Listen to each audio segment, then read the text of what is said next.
sou filho de pastores, eu sou criado dentro de um berço evangélico onde nós aprendemos o princípio da palavra de Deus. Fui criado dentro de um lar onde os meus pais, pastores assembleianos, rígidos, de uma igreja mais antiga e mais fechada. E eu sempre dedicado às coisas de Deus, ao reino de Deus, mas um certo dia eu comecei a ter curiosidade para aquilo que o mundo oferecia. Então nós éramos criados dentro de casa com um regime totalmente fechado, sem televisão, sem contato, sem convívio com as pessoas, e do portão da minha casa eu sempre tive acesso à rua, embora nós não tínhamos a oportunidade de estar para o lado de fora, mas eu conseguia acompanhar. E tudo começa com o olhar. Você começa a visualizar e aquilo desperta em você uma grande curiosidade. Eu comecei a ter curiosidade. O que é que essas pessoas estão fazendo? O que eles ficam fazendo, conversando, sorrindo? Eu achava que aquilo era uma suposta alegria. Sempre muita música, muita risada, muita bebida. E eu dentro da igreja, ainda um adolescente, eu achava que a verdadeira alegria era aquilo. Porque a igreja mais antiga não tinha tantas atividades como nós temos hoje. Hoje existem vários eventos para jovens, adolescentes, né? Muitas programações para que eles possam estar envolvidos. E antigamente não. O que nós tínhamos era o ensaio de domingo e o culto. Era a única coisa. Então os jovens sofriam muito com isso. A igreja de fato era muito fechada. E eu comecei a ter interesse pelas coisas do mundo porque eu percebia que no mundo eu não era aceito pelo padrão que eu vivenciava. Porque havia de fato uma diferença entre cristão e não cristão. Imagino, pastor, até pelo tipo de revestimento então, né? Nós éramos obrigados a ser vestidos de uma forma diferente. Meus pais vestiam a gente de uma forma totalmente diferente. Sempre. Por onde ia, colégio sempre. Incluso? Roupa, camiseta de colégio, dentro da calça, cinta, e todo mundo olhando e dizendo assim, ah lá. Desde pequeno eles brincavam como pastorzinho. Sabiam que o meu pai era pastor e eles falavam, olha lá, o pastorzinho chegou. Então no momento de recreio, no momento de intervalo, eu percebia que eu era escanteado. Todo mundo me jogava para escanteio, porque eu não fazia parte daquele sistema. E aquilo me aborrecia muito, porque eu achava que eu era uma pessoa reprovada pelo ciclo de amigos, e foi onde eu comecei a ter interesse e querer fazer exatamente o que eles faziam para ser aceito no padrão que o mundo poderia oferecer. E meu pai pregava, e mais uma vez você vai ver a diferença entre quem serve a Deus e quem não serve. Então naquela época era muito fácil você distinguir quem era cristão e quem não era. Era a forma de andar, era a forma de vestir, era a forma de falar, então a gente sabia, é cristão, é da igreja, não é da igreja, era tudo muito fácil de ser decifrado. Então eu comecei a ter esse interesse. Eu falei, nesse padrão que eu estou, eu não vou conseguir alcançar nada na vida, eu preciso estar próximo dessas pessoas. Aí então eu comecei a ter de fato um interesse muito forte pelo mundo. E eu comecei a conversar com alguns amigos, né? O que é que vocês fazem? O que é que vocês comem? O que é que vocês são? O que vocês fazem para ser tão feliz? Porque na minha mente era que o cristão era uma pessoa muito triste. A gente chegava num culto, glorificava a Deus, obrigado pelos pais, era obrigado a ler a Bíblia, e eu achava que aquilo de fato não era uma alegria. E aí quando eu comecei a olhar mais para o mundo, mudanças de comportamento dentro de casa. Até que eu pedi para os meus pais que eu queria ir jogar videogame numa loja, um fliperama. E aí eu fui para lá e eles me liberaram, a gente tinha um horário reduzido, 1 hora e meia tem que estar aqui, mas já foi um espaço aberto para conhecer novas pessoas. E aí nesse processo todo a gente foi se envolvendo com alguns amigos, e eu conheci um que o nome dele era Ziquinho, o apelido dele era o terror da escola. Então na própria bolsa de escola ele levava. E um dia ele me ofereceu. Falei, caramba, eu preciso ser aceito. E para mim ser aceito no meio deles eu tenho que fazer exatamente o que eles fazem. Então ele me ofereceu, eu não tive uma experiência muito boa com cigarro, afoguei e tal. E depois você vai crescendo num ponto negativo e começaram a matar a aula. A gente saía para vir para a escola e, não vamos hoje entrar não, vamos dar um rolê. A gente vai para uma lagoa chamada de Lagoa da Onça. E aí eu peguei, e com muito medo dos meus pais, né, da repreensão, que os pais corrigiam muito, e eu acabei indo. E nesse processo todo, eu comecei a ter contato com bebida, já comecei a ter mais facilidade com o cigarro, até que nós tivemos a oportunidade da droga. A primeira droga que me foi oferecida foi a maconha. E aí eu já percebi que eles começaram a me aceitar, e aquilo trouxe uma satisfação imensa para o meu coração. Por quê? Porque eu me sentia rejeitado. O único apoio que eu tinha era dentro da minha casa, as pessoas que eu conhecia, os meus irmãos, não tinha contato com ninguém. E aí eles começaram a me tratar de uma forma diferente. Mas aquela frase que um abismo chama outro abismo acaba se tornando muito real. Você começa com uma mudança de comportamento, você começa com uma mudança de mente, você começa a aceitar aquilo que eles estão te oferecendo, cigarro, bebida, maconha, e aí começa a tornar-se uma crescente. A ponto de estar já envolvido totalmente com jogos, fliperama, já comecei a não ter mais o respeito pelos meus pais, já comecei a ter alguns momentos de atrito com os meus irmãos, coisas que não eram tão normal, já começou a ter uma mudança de comportamento. Até que um dia eu decidi que eu queria fumar. Eu achava que o cigarro era o ápice para alguém. Eu queria ser o bandidinho da quebrada. Então eu falei, não, agora eu não quero mais ser pastor. Então eu já tirava aquela camiseta de dentro da calça, que eu tinha que ir para a escola daquele jeito. Não, agora eu vou ditar a minha regra. Mas eu tentava demonstrar para o meu pai que eu ainda era aquele menininho, mas dentro de mim algumas coisas tinham mudado. Nós estamos falando de 13 para 14 anos. Engraçado. Como se diz aqui na Espanha, não passa nada, né? Não passa nada. Não, é só uma coisinha, não passa nada. Não, é só um cigarrinho, Lucas, não passa nada. Lucas, não faz mal vamos nenhum. ali, vamos matar a aula. Não passa nada. É só uma vezinha. É só hoje.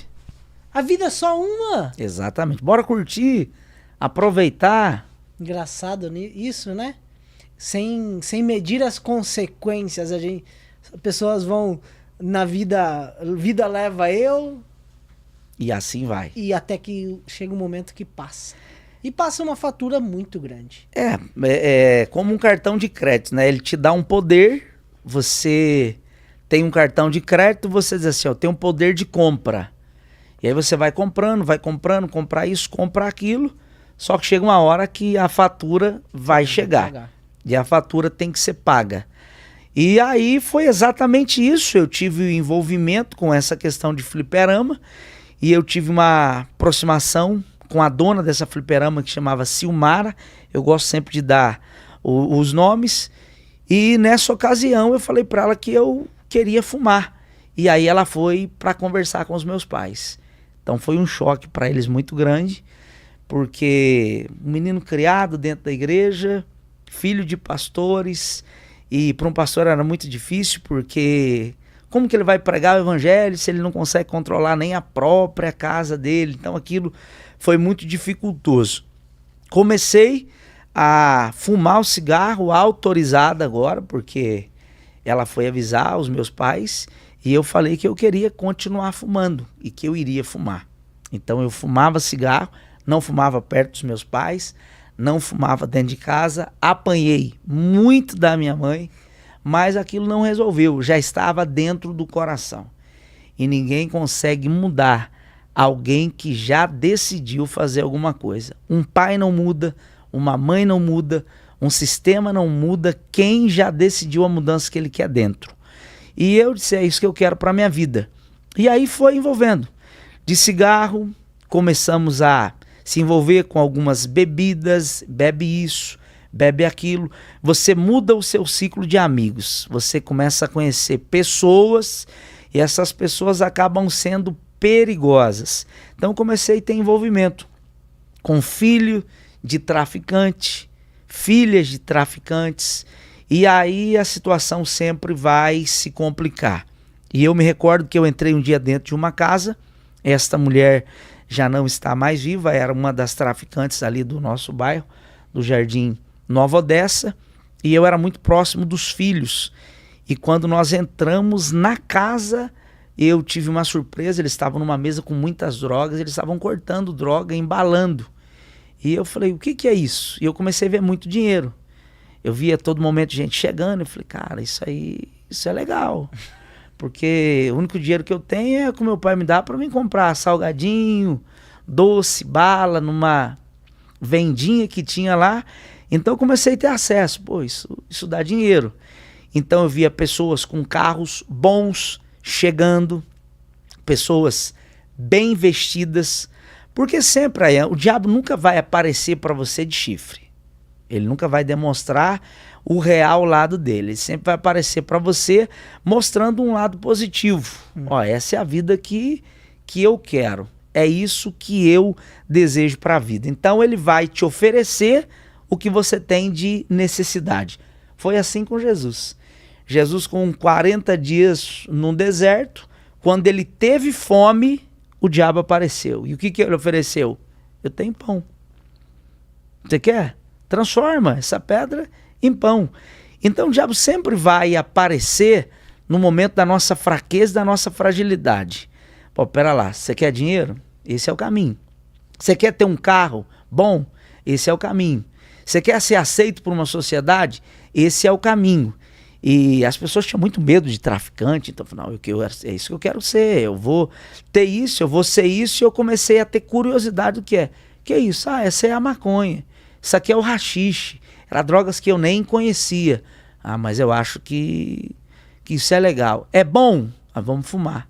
E aí eu comecei a experimentar a maconha, não gostei, a primeira vez que eu usei não foi bom para mim, eu não tive uma sensação boa, achei algo muito estranho, mas enfim, estou sendo aceito pela suposta sociedade. Passado disso, alguém já me apresentou o crack com a maconha. Eles pegavam uma pedra de crack, quebravam ela e jogavam no meio da maconha, fumavam e era uma sensação assim totalmente diferente. Eu já gostei, já foi uma sensação muito boa. Para mim foi uma sensação incrível, foi uma sensação maravilhosa, oposto da experiência da maconha. Que secou minha boca, eu me senti estranho. Agora, a maconha com crack, eu já tive uma sensação assim incrível, a ponto de, passados-se alguns dias, conheci uma moça e essa moça já era viciada no crack. O nome dela é Carla. Até hoje nós oramos por ela. Está numa situação muito complicada, continua dependente disso. E quando eu fui ao Brasil, eu tive o prazer e a infelicidade de vê-la. Prazer de ver que ainda está viva, enquanto a vida existe uma esperança, mas a tristeza pelo estado que está. E aí ela pegou e falou, pô, vamos usar o crack? Eu falei, como? Não, nós vamos usar na lata. Né, que é chamado de uma linguagem que se usava antigamente, era dar uma paulada. E todo mundo falava sobre isso. Nunca entra no crack, porque o crack é o fim de carreira, é a sentença, isso não funciona, não é bom, tal. Mas eu quis ter aquela experiência. E quando eu tive aquela experiência, de fato foi uma experiência assim, muito plena e satisfatória. Foi um gancho, um gatilho que o diabo aproveitou.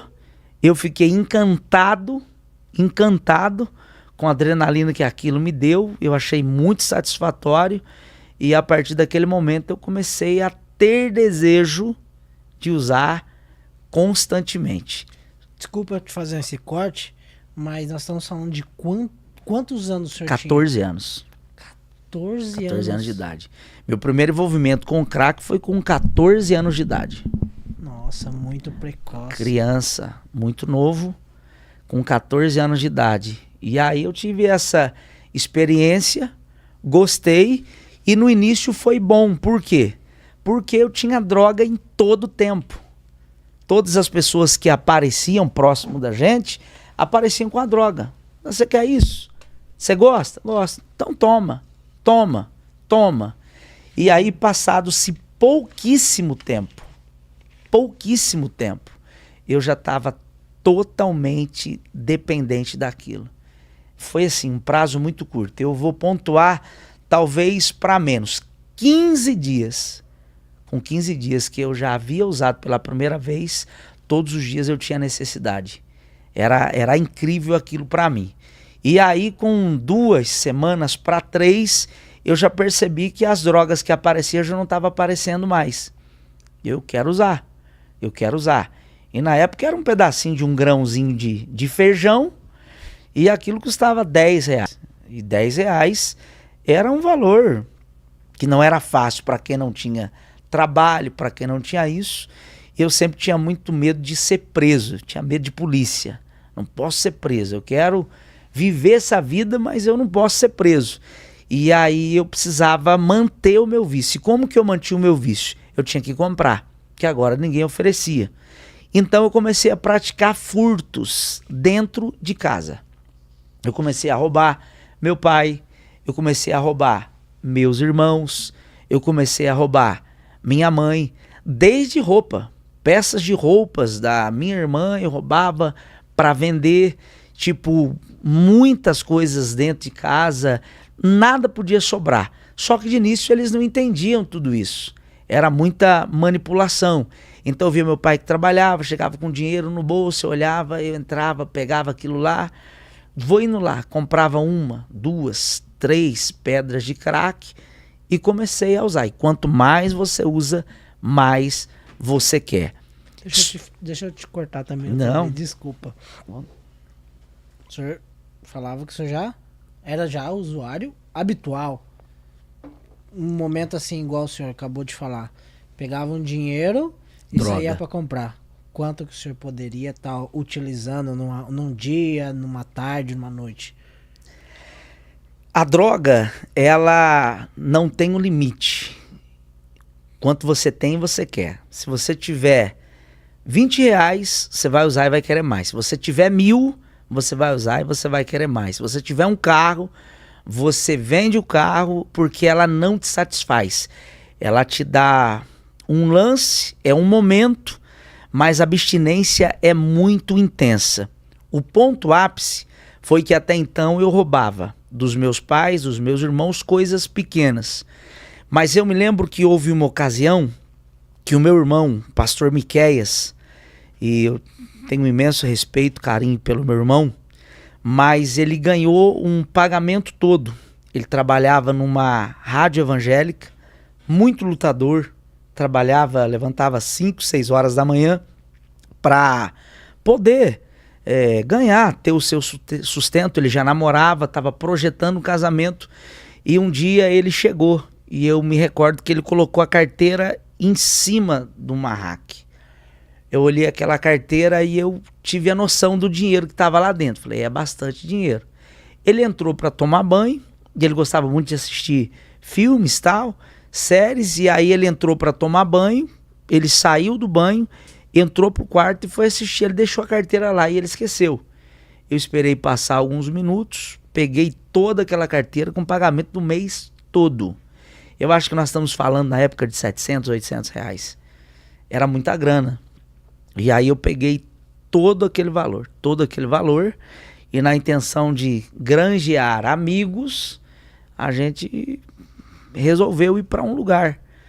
Convidamos algumas pessoas, entramos dentro de uma casa, ali homens, mulheres, adolescentes, crianças. É triste. Pessoas novas. Eu tinha 14 anos de idade, tinha gente que era mais nova do que eu. Tinha uma menina com 13 anos, uma outra com 12 anos que já estava grávida, envolvida com questão de droga. E aí eu me lembro que eu cheguei na biqueira, nesse traficante, e pedi para ele tudo em droga. E aí ele me deu um caroço de droga, que era uma quantidade muito grande. E aí eu quis mostrar para todo mundo que eu era o cara. Agora a gente começou a usar. E a situação foi ficando muito complicada. Isso quase deu morte, porque meu irmão, a gente teve um grande problema. Se a minha mãe não tivesse interferido, eu teria matado ele ou ele teria me matado diante disso. Dado todo esse cenário de envolvimento com drogas, um certo dia eu pedi ajuda. Porque a minha mãe um dia me chamou e falou: meu filho, sua vida tem que ser transformada. Você quer ser internado? E eu senti a necessidade, porque eu já percebi que já havia passado do meu controle. Mas uma criança de menor, era um menino.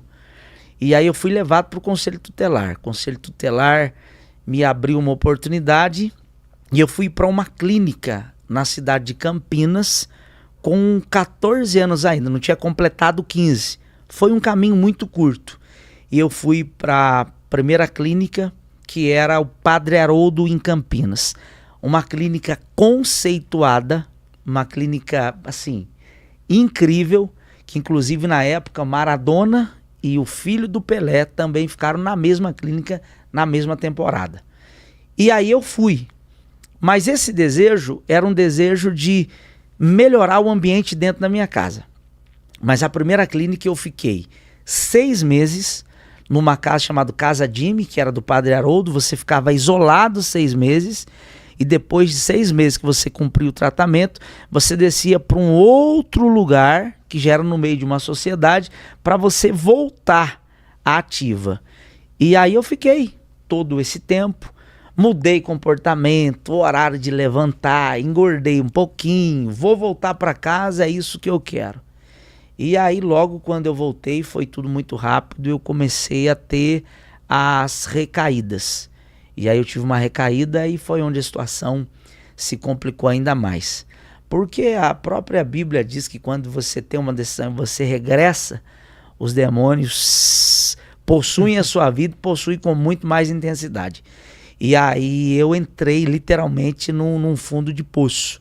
Agora eu roubava literalmente tudo que tinha. Tudo que tinha eu já estava roubando. Comecei a praticar pequenos furtos fora de casa. Tipo numa padaria próxima eu roubava massa de cigarro para vender. Roubava coisas pequenas. E aí depois você vai crescendo, você começa a querer roubar isso, querer roubar aquilo, porque você quer muito dinheiro. E aí meu pai tomou decisão, ele falou: meu filho, a gente tem que fazer alguma coisa. Não, eu quero ajuda, eu vou me internar. Aí, vamos para onde? Ah, tem o Vanelli. Era uma casa de recuperação lá, vou pro Vanelli. Ia no Vanelli, chegava, não gostei. Fiquei um dia aqui, não quero, eu vou embora.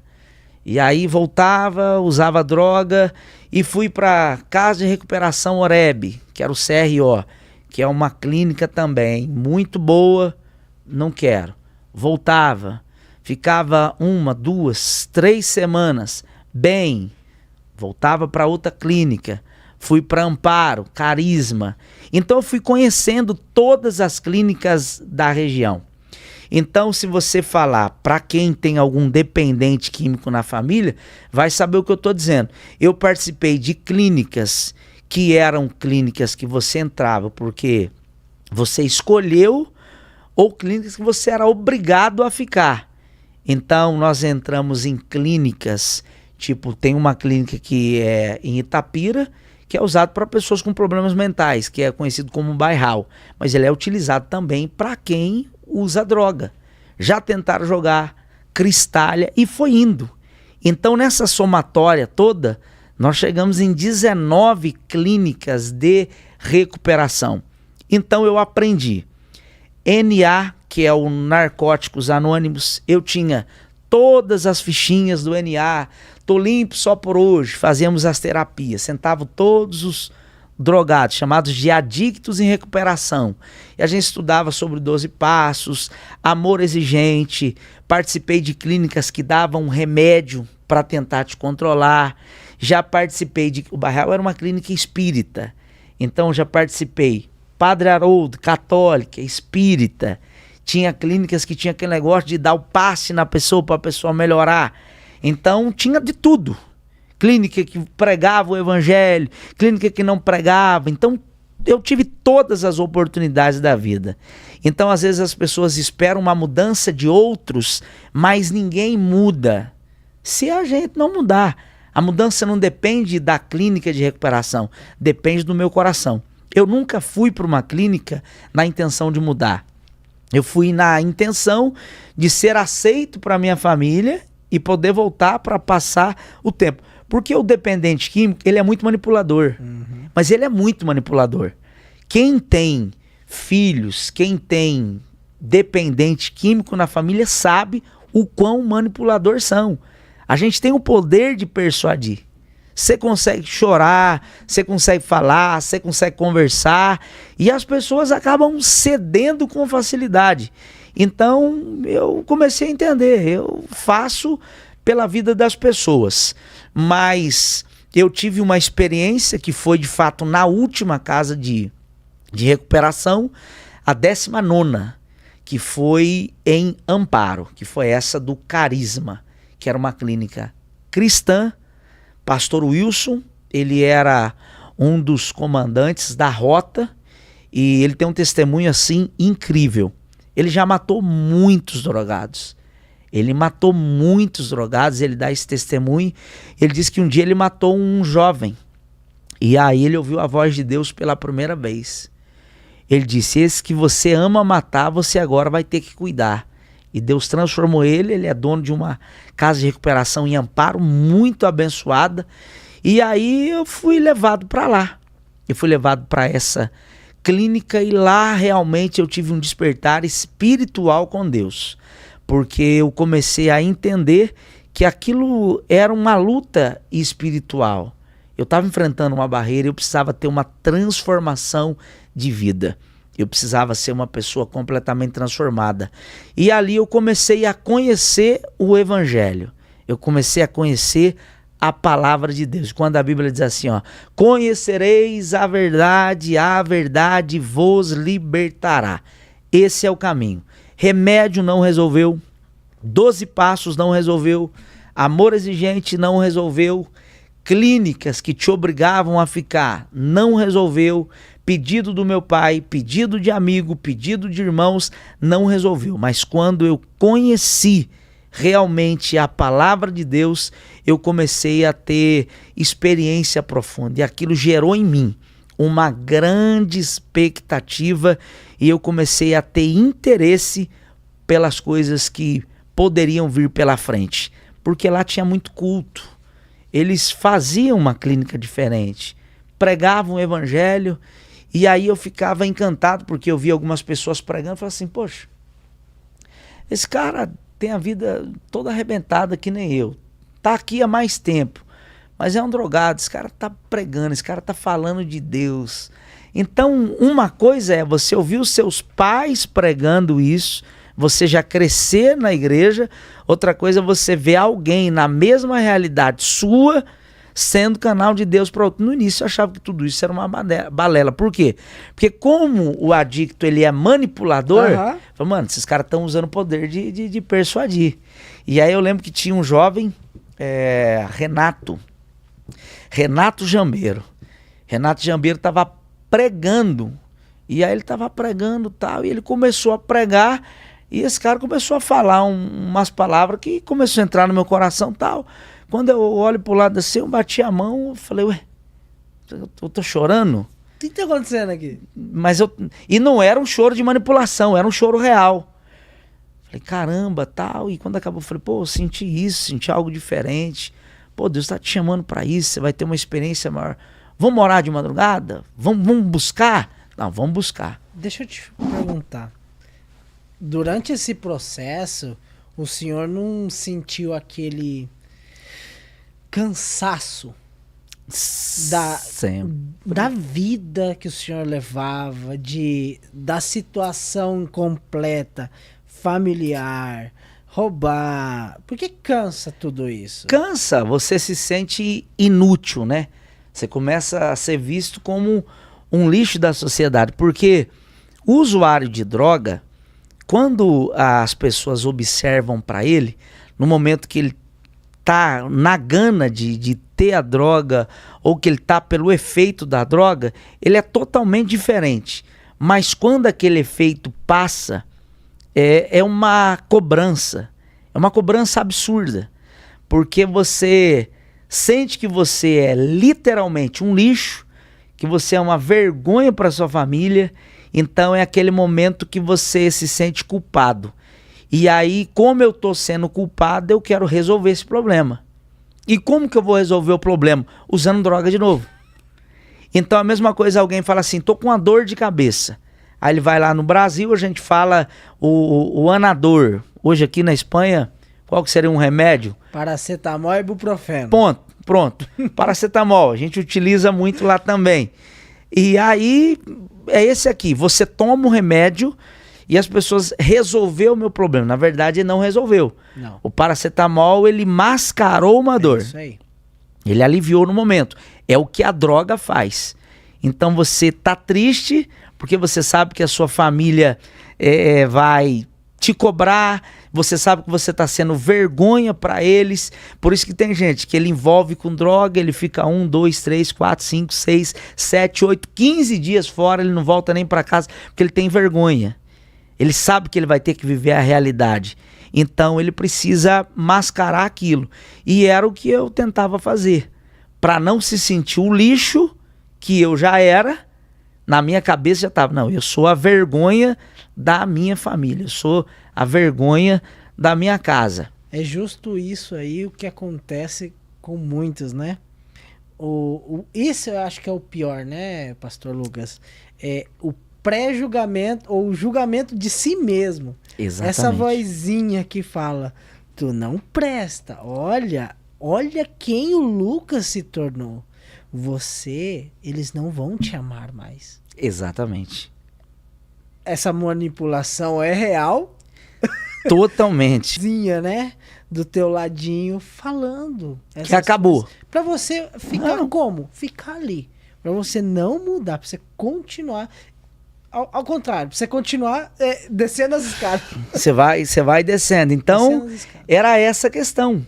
Então a gente usa para tentar mascarar uma situação, para tentar fugir de uma situação, e a situação vai se complicando ainda mais. É aquela chamada bola de neve, né? Você vai indo e foi todo esse cenário. Mas a questão hoje de um usuário de droga, ele realmente vive esse conflito. Isso é natural. Eu falo com propriedade. Porque hoje, quando eu falo para algumas pessoas assim, olha, as drogas me fizeram ser um morador de rua, as pessoas chocam. Eu tenho um livro escrito, que é O Jantar dos Príncipes, que fala exatamente sobre o meu testemunho de vida. Então hoje, quem vê você assim, em cima de um altar, pregando, você falando com tranquilidade, não acredita, será? Não, isso não pode ser. Então as pessoas não acreditam. Por quê? Porque não dá para imaginar alguém que hoje prega o evangelho, vivendo uma vida como essa, roubando, vergonha para a família, bebida, droga, prostituição. Então é uma situação assim, ao extremo. E você vê coisas que de fato chocam. A dependência química, ela leva a pessoa a fazer coisas que você não imagina. Eu cheguei a presenciar situações que era inacreditável. Mesmo estando naquele ambiente, eu não conseguia acreditar que aquilo era real. De pessoas casadas, família, homem, mulher, que tinham filhos envolvidos com droga. Da pessoa não ter dinheiro, o marido levar a esposa para se prostituir com um traficante para ganhar dinheiro. E você colocar filhos, filhas para se prostituir para que você tenha o direito de droga. Pessoas, homens, fazendo coisas que jamais poderiam fazer pela questão da droga. Gente deixando documento de carro, documento de casa. Tá aqui, ó, daqui 30 dias eu venho pagar a minha dívida, mas eu quero a droga. Então assim, o diabo ele joga a pessoa num extremo que a pessoa não vai percebendo. Eu agradeço a Deus porque eu cheguei no fundo do poço, mas tem pessoas que acabaram indo mais profundo ainda. O porão do fundo do poço. Exatamente. Então eu não tive essa questão. Tive problema depois com traficantes, eu tive problemas. Por quê? Porque quando eu saí de fato, né, dessas clínicas de recuperação, quando eu estava vivendo esse processo, eu tive um problema que quase me custou a vida. Eu trago ainda no corpo algumas marcas. Eu não morri porque realmente Deus tinha um plano na minha vida, mas o mundo tem regras, Aya. O mundo tem regras. Você fala de regras hoje na igreja, você impõe algumas coisas, as pessoas, mas isso é coisa demais. A Bíblia tem regra demais. Só que o mundo lá fora tem a sua regra. E lá você tem que cumprir ao pé da risca. Aqui é A, você vai ter que cumprir com A. Não tem como ter deslize, porque os deslizes não têm perdão. É imperdoável. Então eu passei por inúmeros processos. A gente até pode deixar um gatilho para um próximo passo para falar sobre isso, porque eu acabei pegando uma quantidade grande de drogas de traficante e eu guardei essa droga e alguém viu eu guardando essa droga, pegou essa droga e a droga desapareceu. Eu tive um prazo de 48 horas para devolver essa droga e eu não consegui achar o dinheiro, não consegui achar a droga, levantar o valor que eu precisava, enfim, quase morri. E isso dá de fato um outro podcast, porque é muito pesado. Esse é um dos assuntos que eu até me preparo muito para falar, porque é uma das coisas que literalmente mexe profundamente no meu emocional. Eu ainda tenho essa sensação. Vaga lembrança, mas foi o stand-by que me levou a conhecer a última casa de recuperação. Então, assim, foi pesado demais. Não, mas só de senhor falar que já teve marcas no corpo. Foi muito pesado. Eu vi a morte. Eu vi a morte para que alguém consiga só resumir um pedaço. Eu entrei dentro de um carro com 4 traficantes e a pergunta dele foi, com uma arma apontada, na rua da minha casa. Ele só disse assim: vai morrer aqui ou vai morrer em outro lugar? E aí eu pensava, eu não vou morrer dentro do bairro onde eu vivi, na rua onde os meus pais moram. Eu tive a sensação de eu morto no chão e o meu pai vendo aquilo. Eu entrei dentro do carro para morrer em outro lugar. A única coisa que eu pedi a Deus, me dê uma oportunidade. Eu preciso de uma oportunidade. É a única coisa que eu quero. Fui levado para um lugar, não vou dar detalhes na minúcia para a gente ter depois um outro assunto, um outro dia, mas a minha cabeça praticamente foi aberta. Aqui eu tomei coronhada, eu tenho marcas em alguns dedos, colocavam madeira embaixo do dedo. Foi uma espécie de tortura assim absurda. E aí foi nessa situação que havia até então completado a 18ª clínica. A 18ª. E aí quando eu passei por esse episódio, eu realmente estava em um lugar deserto, em um lugar ermo. Eu acredito que eles pensaram que havia de fato me matado. E aí eu acordei. Quando eu acordei, eu estava com uma bermuda azul, eu já não estava mais com um chinelo, e eu estava com uma camiseta branca na época.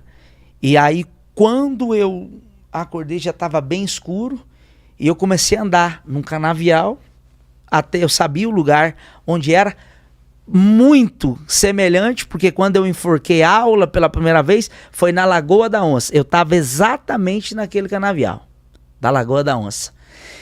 E aí eu saí, todo atordoado, eu sentia muita terra na cabeça, eu estava com muita dor. Quando eu saí dessa estrada de terra, eu entrei numa estrada de asfalto, parou um carro. Aí eu pensei, os traficantes, e agora eles voltaram e vão me matar. E era um irmão Marcelino. Eu tenho até ele no meu Facebook, até na última postagem ele comentou. Ele falou: Lucas, o que você está fazendo aí? Porque todo mundo conhecia como filho do pastor Wilson. Não, tô assim, eu quero a igreja. Eu quero ir para a igreja. Porque eu falei: Jesus, me dá uma oportunidade. Eu quero essa oportunidade. E Jesus me concedeu essa oportunidade. Então ele me levou para a igreja do nosso bairro, Assembleia de Deus do Jardim Nova Odessa. E aí eu peguei e disse assim, não, aqui eu não quero, porque aqui todo mundo me conhece. Você vai me levar do outro lado da cidade.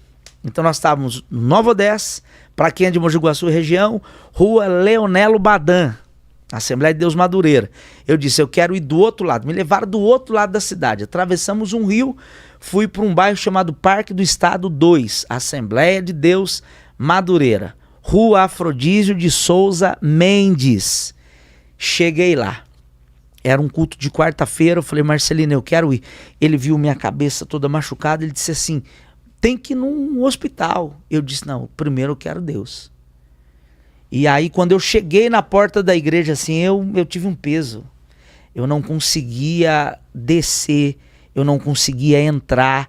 Eu senti, de fato, uma opressão espiritual, porque o diabo sabia que a sentença estava dada ali. Se eu não tomo aquela decisão, eu não estava aqui. Mas se eu tomasse aquela decisão e entrasse, Deus iria transformar a minha vida. E o diabo sabe o perigo que nós somos para o reino de Deus. Então, se ele puder te matar agora, ele vai te matar. O senhor realmente quase foi... A sentença é essa. Drogas... Preso ou morto? É a sentença. Eles dizem que são 3C. Clínica, cadeia ou caixão. Meu Deus. Eu já aumento o quarto C. Clínica, cadeia, caixão, Cristo. Oh, glória a Deus. Louvado seja esse Deus. E foi esse Cristo que eu desci daquele carro arrebentado. Não, a ver, eu fico imaginando. Mas eu apanhei muito. Cara, tu não pensou em ir pro médico? Não. Porque quando eu entrei nesse carro, eu tinha... O momento que eu entrei, que eu fui obrigado a entrar, que eu sabia que ali seria o final de tudo. E passou um filme, de uma forma muito rápida. Eu me via, criança, dentro da igreja, é muito rápido. Me veio toda a história, todas as lembranças. Eu comecei a lembrar, eu pequeno, no grupo de crianças, Cordeirinhos de Cristo. É muito rápido. Eu acredito que até no momento de uma morte, muitas pessoas acabam tendo essa oportunidade o próprio Deus cria essa situação para que você faça uma rápida retrospectiva da vida. Porque Deus não tem prazer em ver alguém perdendo a sua vida. E alguém pode falar, mas na hora final, irmãos, quem... E aí eu comecei a ter tortura psicológica na cabeça. E eu disse, acabou. Eu só queria ir para o céu. Jesus, perdoa os meus pecados, eu quero ir para o céu. Mas me dá uma oportunidade. Você sabe que a morte vai chegar, mas ao mesmo tempo você crê no poder de Deus, mas você acha que você vai morrer e você não quer perder a tua salvação, porque é o bem mais importante que alguém pode ter, a salvação. E eu pensava no que seria para quem ficar. Como que meu pai vai receber a notícia? Como que minha mãe vai receber? O quanto que eles vão sofrer? Então a mente oscila. Apanhei. Jogava minha cabeça dentro da água, levantava e batia. Tem maxilar machucado, enfim, um processo muito complicado. E eu me lembro, a última coisa que eu me lembro foi dessa coronhada na cabeça. Eu poderia inventar, porque tem gente que gosta de inventar testemunho, né? E aí eu tava deitado e der 10 tiros. Não aconteceu. Eu não sei. Mas eu só senti a coronhada na cabeça. E aí eu apaguei. E quando eu acordei, foi onde eu estava nessa estrada, já estava bem escuro. E eu vim caminhando, encontrei com esse irmão Marcelino. Ele me levou em uma igreja, eu disse que não queria do outro lado, onde nós paramos. E eu não consegui entrar dentro da igreja. Era um culto de quarta-feira, pastor Nicélzio, pastor que era pastor da igreja na ocasião. A esposa dele saiu para fora e disse, Lucas, o que aconteceu? Eu estou machucado. Eu quero Deus, eu quero a igreja, vamos entrar. E eu falei, vou, mas eu não consigo. Eu estou com vergonha, eu estou sujo. Aí ela pediu para o filho dela, o Samuel, tirar a blusa dele e me dar. E aí eu tirei aquela blusa branca, cheia de sangue. Passei a mão e eu senti que estava um pouco cortado. E aí eu coloquei a camisa dele e consegui entrar no culto. Já estava na pregação, já estava no final, já beirávamos ali às 21 horas. Mas o pastor pregava: vinde a mim, todos os cansados e oprimidos, e eu vos aliviarei. Aí ele me perguntou: alguém quer aceitar Jesus? Por que eu digo que ele me perguntou? Porque parecia que era para mim, aquilo era só para mim. Você quer aceitar Jesus? E eu quero. Eu levantei. E aí eu levantei, virei no corredor da igreja e entrei. Quando eu entrei, eu dobrei o joelho. Quem estava nesse culto até hoje, tem muitos irmãos que testemunham desse culto, foi como se um vento entrasse por aquela porta. Um vento entrou e eu senti que esse vento bateu nas minhas costas, ele foi para a parede, bateu na parede e voltou. Então ele entrou e voltou. Nós sentimos essa onda. Só que quando ele bateu nas costas, me deu um arrepio.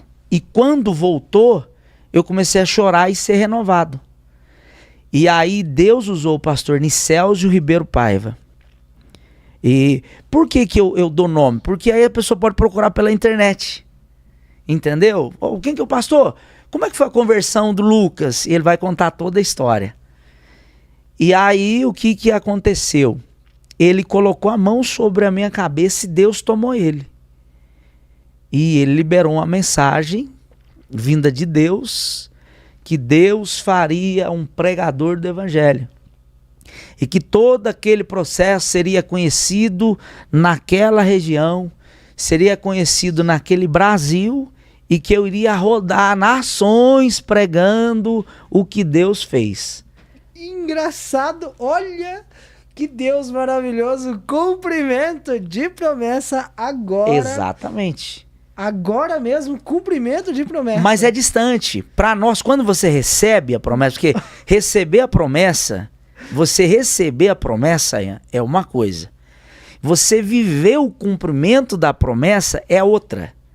Porque Deus fala comigo agora, eu vou fazer. Mas eu quero agora. Imediatismo, hoje, já. Tu vais pregar, Senhor, amanhã eu quero ser o conferencista internacional. Tu vais casar, amanhã eu já quero casar. Tu vais ser rico, eu vou te prosperar. Amanhã eu já quero sair da CLT. Amanhã eu vou ser o empresário. Então eu quero que aconteça da noite para o dia. E Deus não trabalha em cima de imediatismo. Ele tem tempo estabelecido e determinado para todas as coisas. O tempo de Deus é perfeito. No tempo de Deus as coisas acontecem. O problema é que no processo de espera que a gente se desespera. Não, porque não aconteceu, porque não aconteceu. Então isso foi feito uma promessa. Isso foi feito uma promessa. Pô, mas o tempo vai rodar. Mas eu recebi uma promessa, eu vou ser um pregador. Glória a Deus. Deus falou comigo, eu senti. Ele selou aqui. A igreja foi tomada. Era uma visitação de Deus. Mas vamos lá. Então pronto. Deus prometeu, eu caí de joelho ali, um drogado, pela sociedade, um nóia. Que o usuário de crack é conhecido como nóia. O nóia está de joelho ali. Então o nóia caiu de joelho, agora ele se levantou, agora ele é o profeta. Não, já levantei, pastor. Pastor, já dá o microfone que eu vou pregar. Não, meu amigo, agora tem um caminho. Você não plantou? Plantei. Agora você vai colher. Você tem direito de escolher aquilo que você vai plantar, mas você não tem direito de escolher aquilo que você vai colher. O plantio é livre, agora a colheita é obrigatória. Ou seja, quer colher coisa diferente? Comece a plantar agora algo diferente. Exatamente. Né? Mesmo que eu esteja colhendo hoje, mas eu quero colher coisa boa, plantei coisa negativa. Não tem problema. A lei da semeadura vai funcionar. Você plantou coisa ruim? Plantei. Vai colher coisa ruim. Mas não é porque você está colhendo coisas ruins agora que você vai continuar plantando coisas erradas. Então, se eu quero colher o que eu nunca colhi, eu tenho que plantar o que eu nunca plantei. Então, a regra é essa. Eu disse, Jesus, agora o negócio vai azedar. Já jogado para fora, meu pai já havia me colocado para a rua, já estava um drogado nóia mendigo, sofrendo, e aí o pastor me perguntou, por que você está nesse estado? Eu disse, pastor, eu apanhei. O que foi? Traficante. Eu quase morri. É assim por quê? Porque eu estou com a dívida de droga. E quanto que é a dívida? É X. Isso é real? Sim, senhor. Você quer mudança de vida? Quero. Você quer ser transformado? Quero. Eu vou te ajudar. Mas meu pai me colocou para fora. Não, eu vou te levar lá na sua casa. Eu morava na rua. Ele me levou na casa dos meus pais, mas ele disse assim, antes da gente resolver aqui, nós vamos ter que resolver lá. Eu vou pagar a dívida. Ele é um empresário muito bem sucedido. Muito bem sucedido. E Deus sabe para quem dá as coisas também. E esse homem foi e pagou. Ele me deu o valor. E aí eu cheguei na casa desses traficantes que haviam me batido. Quando eu entrei dentro dessa casa, eles olharam e se assustaram. Alguns fizeram até o sinal da cruz. Porque eu penso, o moleque tá morto. Voltou aqui para pegar nós. E aí eu só falei, só vim para acertar o que eu devo com vocês. Eles estavam bebendo, usando droga e o crack. E tinha uma bolinha assim de crack. Pegou e jogou na minha mão para você usar. Eu peguei aquilo. Eu tinha acabado de reconciliar. A minha vontade, qual era? Usar. Não posso. Eu agora sou de Deus. Devolvi. Falei, eu não preciso mais disso. Eu agora devolvi minha vida para Deus. E Deus vai dirigir minha vida a partir de hoje. Tudo começa com um não. Você impõe. Cheguei em casa, bateram no portão. Pastor Wilson, o Lucas tá aqui e tal. Pastor, mas não sei. Vamos levar ele pra clínica. Mas de novo outra clínica? Não, isso aí não vai funcionar. Já foi pra 18ª, que foi a 19ª última. Já passou em 18 clínicas, isso aí passa uma temporada e volta, e volta pior. Mas amanhã ele vai. E de fato, na quinta-feira, pela manhã, o pastor Nicélio apareceu em casa, me levou roupa, e disse, agora nós vamos para a clínica. E ele me levou para essa clínica, desse pastor que eu disse que era da rota, pastor Wilson. E lá eu tive a experiência com o evangelho. Lá eu ouvi Deus pela primeira vez. Lá eu estava sentado nesse processo de oração com eles, dedicando, buscando, realmente eu quero uma transformação. Eu quero Deus. E eu comecei a se encher de Deus. E algumas pessoas têm a oportunidade que eu tive, outras não tiveram. Outras não, né? Mas é o que eu digo, não existe meios de você ser liberto a não ser conhecendo o evangelho. Amém, glória a Deus. Você pode ter a melhor clínica, você pode ter o melhor tratamento, você pode estar na melhor casa de recuperação. Se você não tiver Cristo, você não alcança nada, absolutamente nada. E eu vou dizer para você, quando eu conheci realmente o poder de Deus, eu entendi que o crack não faria sentido para minha vida. E ali eu tive a profunda experiência com Deus. Do crack, Deus me fez ser alguém inteligente, eu entendi. Um crack não pode usar crack. Eu preciso ter mente. Eu preciso ter conhecimento do que isso me levou. Para onde me levou? O que eu tive de oportunidade da vida que as drogas fecharam? Então eu não posso. Então eu me dediquei, eu me completei no evangelho. Porque as pessoas diziam assim, vocês fazem tudo errado, depois vocês vão para a igreja. Lá, passou em 19 casas de recuperação, fumou, pintou, bordou, fez tudo errado, fez tudo que deveria ser feito e agora foi para a igreja. Lá. Ele se esconde atrás da Bíblia. É o que a gente escuta aí. Vocês fazem tudo errado e vão para a igreja. Não é que a gente faz tudo errado e vai para a igreja. Aí alguém diz assim, eu não vou na igreja. Por quê? Porque é santo demais. Eu sou santo. Igreja é só curva de rio. Literalmente é. E tem lugar para mais alguém como você. Por quê? Porque a igreja ela é o lugar onde agrega pessoas que passam por um problema. Eu sempre digo isso. As pessoas estão confundindo a igreja. Igreja não é museu. Museu é lugar de exposição. Igreja não é museu para gente santa. Igreja é hospital para pecador.